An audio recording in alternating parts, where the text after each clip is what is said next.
Hello class 12th exercise 10.2 vector का scalar जो है एक्सरसाइज 10.2। तो सबसे पहली चीज जो सबसे ज्यादा यूज होगी इस एक्सरसाइज में कि अगर कोई vector a1i b1j plus c1k है तो उसका मैग्नीट्यूड कैसे निकालते हैं। मैग्नीट्यूड को देखिए इंडिकेट कैसे करते हैं।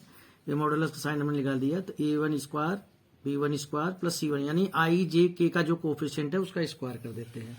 तो पहले क्वेश्चन में आपको 3 दिए हैं तो मैं आपका सी पार्ट जो है सी दिया है जो वेक्टर उसका निकालता हूं। पहले क्वेश्चन का जो सी दिया है तो सी क्या दिया हुआ है आपका सी वेक्टर दिया हुआ है 1/√3 i plus 1/√3 j minus 1/√3 k। तो सी का मैग्नीट्यूड जब निकालेंगे तो बताया था आपको a1 स्क्वायर 1/√3 का होल स्क्वायर 1/√3 का होल स्क्वायर एंड माइनस 1/√3 का होल स्क्वायर। तो 1/3 प्लस 1/3 प्लस 1/3 जो कि आ जाएगा 3/3 विच इज इक्वल टू 1। तो आपका इसी वेक्टर का मैग्नीट्यूड आ गया। आपको एक चीज मैं और बताना चाहूंगा, आगे यूज होगी ये चीज कि those vectors whose magnitude is equal to 1 is known as unit vector. ऐसे वेक्टर जिसका मैग्नीट्यूड 1 होता है उन्हें क्या कहा जाता है, यूनिट वेक्टर। क्वेश्चन नंबर 2 है write two different vectors having the same magnitude. बड़ा इंटरेस्टिंग क्वेश्चन है, 1 मार्क्स में या 2 मार्क्स में आता है। आप कोई एक वेक्टर लिख लो, कोई एक वेक्टर आप अपनी मर्जी से 2i plus 3j plus 4k। Okay, लिख लिया आपने। अब एक और वेक्टर बताना है जो जिसका मैग्नीट्यूड इसी के मैग्नीट्यूड के बराबर हो। तो ऐसे केस में जब मैग्नीट्यूड आपको सेम रखना है तो आपको कुछ नहीं करना है, या तो आप साइन चेंज कर दो। अब मैं दूसरा वेक्टर भी लेता हूं यानी 2i प्लस 3j प्लस 4 में कोई एक साइन चेंज कर लो, 2 साइन कर लो, कोई फर्क नहीं पड़ता है। लो तो आप इसका मैग्नीट्यूड निकालोगे, इसके मैग्नीट्यूड के बराबर होगा। एक और वेक्टर हम चाहते हैं, मान लो सी वेक्टर आपको बता रहा हूं तो minus 2i plus 3j plus 4k। मेरे कहने का मतलब है कि आपको ऐसे वेक्टर्स का एग्जाम्पल बताना है जिसमें कि मैग्नीट्यूड सेम है, डायरेक्शन में कोई इश्यू नहीं है। तो आप या तो साइन चेंज कर लो उनके, या फिर ये जो वैल्यूज दी हैं, एक और वेक्टर का एग्जांपल ले रहा हूं, इनको एक्सचेंज कर लो, बदल लो। तो जैसे 2i प्लस 3j है तो 3i plus 2j plus 4k। कोई बच्चा कहे सर मैं j और k को बदलना चाहता हूं तो उसके लिए हो जाएगा, एक वेक्टर है 2i plus 4j plus 3k। तो आपके सामने है कि ऐसे वेक्टर के एग्जाम्पल देना जिसका कि मैग्नीट्यूड सेम है, लेकिन मैग्नीट्यूड सेम है, डायरेक्शन से नहीं लेना देना है, मैग्नीट्यूड सेम है। तो ऐसे में आप या तो साइन चेंज कर दीजिए या फिर आप उनकी वैल्यूज को आपस में म्यूचुअली एक्सचेंज कर दें। आगे बढ़ते हैं। Question number 3 write two different vectors having same direction. अभी जो आपने क्वेश्चन डिस्कस किया उसमें मैग्नीट्यूड सेम था, यहाँ पर डायरेक्शन सेम है। तो कोई एक वेक्टर ले लीजिए आप अपनी मर्जी से, कोई एक वेक्टर ले लीजिए। मान लो आपने ले लिया 4i plus j minus 3k। अब एक और वेक्टर बताना है जिसका डायरेक्शन इसके डायरेक्शन के बराबर हो। तो इसमें आपको कुछ नहीं करना होता है, आपको सिंपल सी का है, इस जो वेक्टर में है किसी का मल्टीप्लाई कर दीजिए, किसी नेचुरल नंबर का मल्टीप्लाई कर दीजिए। मान लो कोई बच्चा मल्टीप्लाई कर देता है 8i plus 2j minus 6k। दूसरा बच्चा कहता है सर मैं इसमें 5 को करूंगा 20i plus 5j minus 15k। तो ये जो वेक्टर्स के मैंने आपको एग्जाम्पल दिए हैं इसमें मैग्नीट्यूड तो चेंज हो रहा है लेकिन डायरेक्शन चेंज नहीं हो रहा। वजह, अगर आप b को लिखोगे तो अगर आप 2 कॉमन ले लेंगे तो वही आएगा 4i plus j minus 3k, यानी b is equal to 2 into vector a। तो b is equal to 2 into vector a, यानी दोनों का डायरेक्शन सेम है, बस उनके मैग्नीट्यूड का फर्क आया है। तो आई होप क्वेश्चन 2 एंड 3 में आपको कंफ्यूजन नहीं होना चाहिए। जब मैग्नीट्यूड चेंज करना हो, केवल मैग्नीट्यूड चेंज करना हो, तो ऐसे केस में आपको मल्टीप्लाई कर देते हो, और आप सेम मैग्नीट्यूड का जब रखना चाहते हो तो आप आई जे के साइन चेंज कर दीजिए, उनकी वैल्यू को आप डिफरेंट डिफरेंट लिख दीजिए। यहाँ पर एक नहीं, आप लाखों एग्जाम्पल दे सकते हैं। हमने कोई बच्चा कहेगा सर क्या नेचुरल नंबर का ही मल्टीप्लाई, नहीं आप चाहो तो आप 3/2 का भी कर लो, लेकिन आप करोगे क्यों, आप सिंपल सा मल्टीप्लीकेशन करो जो आप इजिली शो कर सको। अब चलते हैं क्वेश्चन नंबर 4 पे। बहुत इजी है, लेकिन ऐसा मत सोचना कि ऐसा क्वेश्चन आ नहीं सकता। जो इजी होते हैं 1 मार्क्स में वो भी आते हैं। ये 2 वेक्टर दे रखे हैं और कह रहा है कि ये दोनों वेक्टर जो है इक्वल हैं। तो इक्वल भाई तो इन्हें इक्वलाइज कर लीजिए, कर लिया। तो अब x की वैल्यू आ गई 2 एंड y की वैल्यू आ गई 3। क्वेश्चन नंबर 5 दो पॉइंट दिए हुए हैं, initial point and terminal point. Initial मतलब जहां से स्टार्ट करता है और टर्मिनल पॉइंट जहां पर खत्म होता है वेक्टर। तो इसमें स्केलर कंपोनेंट निकालेंगे जब, तो स्केलर में तो आई जे की जरूरत नहीं पड़ती। स्केलर में -5 -2 करेंगे तो -7 एंड 7 -1 करेंगे तो 6। वेक्टर में जब वेक्टर के फॉर्म में आएंगे तो -5i + 7j -2i + j। देखिए स्केलर में तो डायरेक्ट हमने सब्ट्रैक्ट कर दिया, लेकिन वेक्टर के केस में यहाँ 2i + j होगा, यहाँ -5 + 7j होगा, तो इसमें से आप इसको सब्ट्रैक्ट कीजिए तो आपका आंसर आ जाएगा -5i + 7j -2i - j, यानी -2i + 6j। ये आपका आंसर हो गया। इनिशियल पॉइंट और टर्मिनल पॉइंट का मतलब आप समझिए। इसको आप और थोड़ा सा लिखना चाहते हो, ए बी लिख लिया आपने, तो स्केलर के लिए ए बी निकालेंगे तो इसका माइनस कर दिया, और वैसे वेक्टर में आएंगे तो ओ ए है, ए ओ बी है, ए बी निकालने के लिए क्या करेंगे, ओ बी में से ओ ए को सब्ट्रैक्ट कर देंगे। Find the sum of the vectors, question number 6 बहुत इजी है। सम में आपको सिंपली ए बी सी जो दिया है वो उसको ऐड कर दीजिए, अलजेब्रिक सम। आई को आई के साथ, जे को जे के साथ और के को के के साथ। बहुत इंपॉर्टेंट क्वेश्चन है क्वेश्चन नंबर 7। क्वेश्चन नंबर 7 बहुत इंपॉर्टेंट क्वेश्चन है। क्वेश्चन क्या कर रहा है, find A vector unit vector in the direction of vector A. Question number 7। तो देखिए एक वेक्टर दिया हुआ है i + j + 2k, है ना। मैं कैप वगैरह नहीं लगा रहा हूं, आप एडजस्ट कर लेना। अब आपको क्या निकालना है इसमें आपको निकालना है जो है यूनिट वेक्टर। तो किसी का भी यूनिट वेक्टर निकालना है तो यूनिट वेक्टर निकालने के लिए आप क्या करेंगे, उस वेक्टर को उसी के मैग्नीट्यूड से डिवाइड कर देंगे। To find out the unit vector of any vector you have to divide the vector by its magnitude. तो वेक्टर है आपका i + j + 2k and it will be divided by, इसका मैग्नीट्यूड आएगा 1² + 1² + 2²। i + j + 2k upon यहाँ आ जाएगा आपका √6। तो इसको आप अलग अलग करके भी लिख सकते हैं, 1/√6i + 1/√6j + 2/√6k। आपका आंसर हो गया। फाइंड ए वेक्टर यूनिट वेक्टर, फिर से वही क्वेश्चन आ रहा है, इन the direction of vector P Q. P और क्यू दिया हुआ है क्वेश्चन नंबर 8। देखिए पी और क्यू दिया हुआ है, तो आप पी आपका दिया हुआ है 1, 2, 3 और क्यू आपका दिया है 4, 5, 6। ओपी क्या हो जाएगा आपको, i + 2j + 3k। O Q क्या हो जाएगा आपका 4i + 5j + 6k। अब पी क्यू के अलॉन्ग पूछ रहा है तो पी क्यू आप निकालिए, पी क्यू होगा ओ क्यू - ओपी। तो ओ क्यू में से आप ओपी को सब्ट्रैक्ट करेंगे तो आपका एक कोई वेक्टर आ जाएगा पी क्यू। फिर जब पी क्यू वेक्टर आ जाएगा, मैं डायरेक्ट सब्ट्रैक्ट कर देता हूं, तो हमें मिलेगा 3i + 3j + 3k। अब यूनिट वेक्टर निकालना है तो यही फार्मूला फिर से आप लगाएंगे, पी क्यू को इसी के मैग्नीट्यूड से डिवाइड कर देंगे and you will get a unit vector. Question number 9 भी इसी की तरह है। ए बी वेक्टर दिया है, कह रहा है कि ए + बी के डायरेक्शन में आप यूनिट वेक्टर पता कीजिए। पहले तो आप ए + बी पता कर लेना, फिर ए + बी को उसी के मैग्नीट्यूड से डिवाइड कर देना।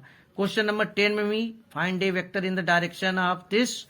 क्वेश्चन नंबर 10 में क्या बोला है कि कोई एक वेक्टर दिया है, मान लो ये दिया है वेक्टर आपका 5i - j + 2k which has magnitude 8 units. पहले तो आप यूनिट वेक्टर निकालिए, मतलब जिसका मैग्नीट्यूड 1 है। तो यूनिट वेक्टर का फार्मूला होता है, इसके मैग्नीट्यूड से डिवाइड कर दिया तो 5i - j + 2k और मैग्नीट्यूड आपका आएगा 5 का स्क्वायर 25 - 1 का स्क्वायर 1 एंड 2 का स्क्वायर 4, तो √30।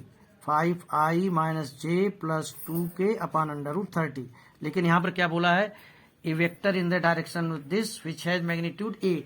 अब यहाँ पर मैग्नीट्यूड 8 निकालना है तो आप इसको जस्ट आप 8 से मल्टीप्लाई कर दिए, 8 से मल्टीप्लाई कर लेंगे तो आपको 8 मैग्नीट्यूड का आपको आंसर मिल जाएगा। So that this vectors, question number 11 में आइए, बहुत इंपॉर्टेंट है कि ये वेक्टर जो है कोलिनियर है। दो वेक्टर दिया हुआ है, एक वेक्टर है ए 2i - 3j + 4k, दूसरा वेक्टर है b -4i + 6j - 8k। अब आप b को देखिए, b में अगर आप -2 कॉमन ले लेते हैं तो क्या बचेगा, 2i + 3j - 2i + 3j यहाँ पर अगर हम -2 कॉमन लेते हैं तो 2i minus 3j and plus 4k क्या आता है, b is equal to -2 into a means vector v is -2 times of a, यानी both have same direction, b and a have same direction, that's why a and b are collinear. दोनों अगर same direction जा रहे हैं तो एक collinear हो गए, क्योंकि आपने दिखा दिया कि b जो है a का ट्वाइस है। एक और भी तरीका है, इसको आप दिखा सकते हैं दूसरे तरीके से, i j k के जो कोफिशिएंट दिए हुए हैं, जैसे 2/-4 आप करोगे, 2/-4 -1/2 आएगा, -3/6 -1/2, 4/-8 -1/2। तो जब रेशियो सेम आ जाए आई जे के कोफिशिएंट के तो भी आपका ये माना जाता है कि पैरेलल है, कोलिनियर है। लेकिन ये वाला मेथड आपके लिए बेस्ट रहेगा। Question number 12, direction cosine. Direction cosine से रिलेटेड पहली बार कोई क्वेश्चन आया है, बहुत इजी है। डायरेक्शन कोसाइन के रिगार्डिंग मैं आपको बताना चाहूंगा कि एक वेक्टर दिया है i + 2j + 3k। Direction cosine आप निकालना चाहते हो तो आप इनके जो अलग अलग दिए हैं i j k, इनके पहले तो आप इसका मैग्नीट्यूड निकाल लो। मैग्नीट्यूड निकल के आएगा आपका 1 का स्क्वायर + 2 का स्क्वायर + 3 का स्क्वायर, तो 1 + 4 + 9 √14। अब ये डायरेक्शन कोसाइन निकालने के लिए i का जो कोफिशिएंट है उसको डायरेक्शन कोसाइन को हम l, m और n से डिवाइड करते हैं। तो a का क्या है, 1 है, 1 को आप डिवाइड कर दीजिए इसके मैग्नीट्यूड से। m को निकालना है तो j का क्या है, 2 है, 2 को आप डिवाइड कर दीजिए √14 से, और n तो k का जो है उसको आप डिवाइड कर दीजिए उसके मैग्नीट्यूड से। यानी कि किसी भी वेक्टर का डायरेक्शन कोसाइंस निकालने हो तो i j k के जो कोफिशिएंट्स होते हैं उनको आप उसी के मैग्नीट्यूड से डिवाइड कर दीजिए। डायरेक्शन कोसाइंस वो क्वांटिटीज होती है जिनके स्क्वायर का सम हमेशा 1 होता है। तो आप चेक करना चाहते हैं कि आपका आंसर सही है कि नहीं, तो आप l² + m² + n² रफ पर कर सकते हैं। तो l² + m² + n² जो आपका आएगा that will be 1 direction cosine. यानी कि आपको किसी वेक्टर से डायरेक्शन कोसाइन निकालने को कहा जाए तो i j k के जो कोफिशिएंट हैं उनको आप डिवाइड कर दीजिए उसी वेक्टर के मैग्नीट्यूड से। Find the direction cosines of the vector joining the points a and b। यहाँ 2 पॉइंट दिए हैं क्वेश्चन नंबर 13 में, 2 पॉइंट दिए हैं a और b। अभी जैसे मैं यहाँ डिस्कस कर रहा था बिल्कुल उसी तरीके से आप ए बी वेक्टर निकाल लेंगे। ए बी वेक्टर कैसे निकालेंगे, ओ बी में से ओ ए को माइनस करके। अब फिर ए बी का मैग्नीट्यूड निकाल लेंगे। अब ए बी में जो आपका आया वेक्टर कुछ इस तरीके से आएगा, जो भी आएगा उसके कोफिशिएंट को आप अलग अलग उन्हीं के मैग्नीट्यूड से डिवाइड कर लेंगे, तो आपका आ जाएगा डायरेक्शन कोसाइंस। क्वेश्चन नंबर 14 बहुत इंपॉर्टेंट है, बोर्ड एग्जाम में आ भी चुका है। क्या बोल रहा है, show that the vectors i + j + k, ये कोई वेक्टर है, equally inclined to ox, oy and oz, यानी x y z पर इक्वली इंक्लाइंड है। तो आप इनके डायरेक्शन कोसाइन निकालिए। पहले तो आप मैग्नीट्यूड निकालिए, मैग्नीट्यूड आ जाएगा √3। डायरेक्शन कोसाइन निकालेंगे, l आएगा 1/√3, m आएगा 1/√3 एंड n आएगा 1/√3। व्हाट डज इट मीन, जब डायरेक्शन कोसाइन सेम है इसका मतलब है x y z से सेम एंगल्स बना रहे हैं, इसलिए इक्वली इंक्लाइंड है। ठीक है।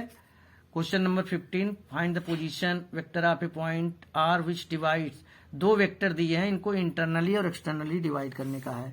तो आपके क्लास 11th में आया था ये चीज, मैं इस चीज को एक बार रिपीट कर देना चाहता हूं कि मान लीजिए 2 वेक्टर हैं। क्वेश्चन नंबर 15 के रिगार्डिंग 10th में आप सेक्शन फार्मूला यूज करते थे, m2x1 + m1x2 / m1m2। यहाँ पर मैं बताना चाहता हूं कि 2 वेक्टर हैं, अगर आपका एक वेक्टर a है और एक वेक्टर b है, ठीक है ना। इनको इंटरनली m/n में डिवाइड किया जा रहा है, m/n में डिवाइड किया जा रहा है। तो फिर आपका m का b में मल्टीप्लाई कीजिए, m b इंटरनली जब होगा +n/a/m + n। इधर वाले का इसमें जैसे आप m2x1 करते थे, mb + na/m + n, ये इंटरनली का है। एक्सटर्नली में क्या हो जाएगा, mb - n vector a/m - n। Externally में सिर्फ इतना सा आंसर आएगा, mb माइनस मतलब माइनस का साइन ले जाएगा जब एक्सटर्नली करेंगे। क्लास 11th में आप इन चीजों को पढ़ चुके हैं, बस यहाँ फर्क क्या है कि यहाँ पर वेक्टर के फॉर्म में सारी चीजें आ रही हैं, वहां पर आपको कार्टेशियन फॉर्म में दिया रहता था नंबर। मिड पॉइंट जैसे पी और क्यू, क्वेश्चन नंबर 16 में पी और क्यू दो मिड दिए हैं, तो आप ओपी निकाल ले लेंगे और दो दिए तो इनका मिड पॉइंट कैसे निकालोगे आप? पी वाले को ए मान लो, बी और क्यू वाले को बी वेक्टर मान लो। मिड पॉइंट निकालने का फार्मूला होता है दोनों को ऐड करके 2 से डिवाइड कर दो तो आपका मिड पॉइंट निकल आएगा। क्वेश्चन नंबर 17 पर आते हैं। क्वेश्चन नंबर 17 में क्या कह रहा है? So that the vectors with position vectors are vertices of the right angle triangle. देखिए किसी भी ट्राइंगल के वर्टिसेस यहाँ पर दिए हुए हैं, ठीक है। और वर्टिसेस में जो पोजीशन वेक्टर इनका दिया हुआ है वो है 3i minus 4j minus 4k। एक और दिया है 2i minus j plus k। और तीसरा आपका दिया हुआ है i। एक बात बता रहा हूं, जरूरी नहीं कि यही है, लेकिन 3 वर्टिसेस दिए हैं तो आपको कुछ नहीं करना है। आप पहले निकाल लीजिए ए बी। सवाल उठता है कि ए बी निकालेंगे कैसे? आप इसमें से इसको सब्ट्रैक्ट कर दीजिए, इस वेक्टर में से इसे बी सी निकाल लीजिए और फिर ए सी निकाल लीजिए। 3 चीजें निकल कर आएंगी। अब तीनों का आप स्क्वायर कीजिए तो सबसे बड़े वाले का स्क्वायर अगर बाकी दो जो छोटे छोटे मैग्नीट्यूड आए उनके स्क्वायर के सम के बराबर आता है तो ये राइट एंगल ट्रायंगल है। मैं फिर से रिपीट कर रहा हूं, आपको ये जो वेक्टर्स दिए हैं पोजीशन वेक्टर्स दिए हैं ए बी सी, तो आप इनको कहीं भी नाम दे दीजिए। तो ए बी निकाल लीजिए, बी सी निकाल लीजिए। ए बी को निकालने का तरीका बताने की जरूरत नहीं है कि आप बी इस वेक्टर में से इसके इस पोजीशन वेक्टर में से इसको सब्ट्रैक्ट कर देंगे, बी सी के लिए सी में से इसे सब्ट्रैक्ट कर देंगे, ए सी के लिए सी में से इसको सब्ट्रैक्ट कर देंगे। मैग्नीट्यूड निकाल लेंगे, सबसे बड़े वाले का स्क्वायर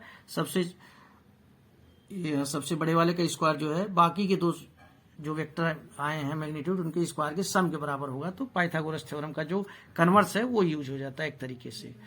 क्वेश्चन नंबर 18 बहुत इजी है, ध्यान से देखिए। आपको डायग्राम बना के दिया है, इसमें आपसे कभी कभार गलती हो जाती है तो जरा ध्यान से देखेंगे डायग्राम में दिया क्या है।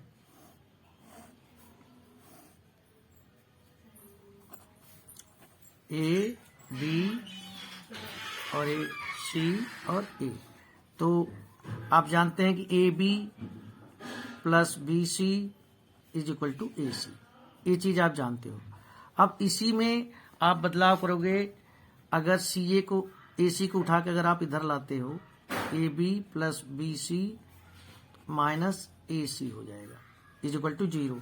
माइनस ए सी को आप, यही चीज आपको समझनी है कि माइनस ए सी को आप सी ए लिख सकते हैं प्लस सी ए, इस बात का ध्यान रखना। ए सी को आप माइनस ए सी को आप प्लस सी ए लिख सकते हैं, बी सी को आप माइनस सी बी लिख सकते हैं। तो इसमें ये पूछा कि कौन सा ट्रू नहीं है, तो A B plus B C plus C A, ये तो ट्रू हो गया भाई। चलो A B plus B C minus A C, ए भी ट्रू हो गया। चलो A B plus B C minus C A false है क्योंकि यहाँ प्लस सी आना चाहिए। A B minus C B, ये भी ट्रू है। A B minus C B plus C ए भी आपका ट्रू है। तो मोस्ट इंपॉर्टेंट थिंग इज आपको जानकारी होनी चाहिए कि A B plus B C is equal to A C होता है, और इसके अलावा कि A C is equal to minus C A होता है, ये जानकारी आपको होगी। B C is equal to minus C B होता है, ये जानकारी होगी तो इस क्वेश्चन को सॉल्व करने में आपको कोई दिक्कत नहीं आएगी। बड़ा इंटरेस्टिंग क्वेश्चन है क्वेश्चन नंबर 19, थोड़ा सा ध्यान से दीजिएगा।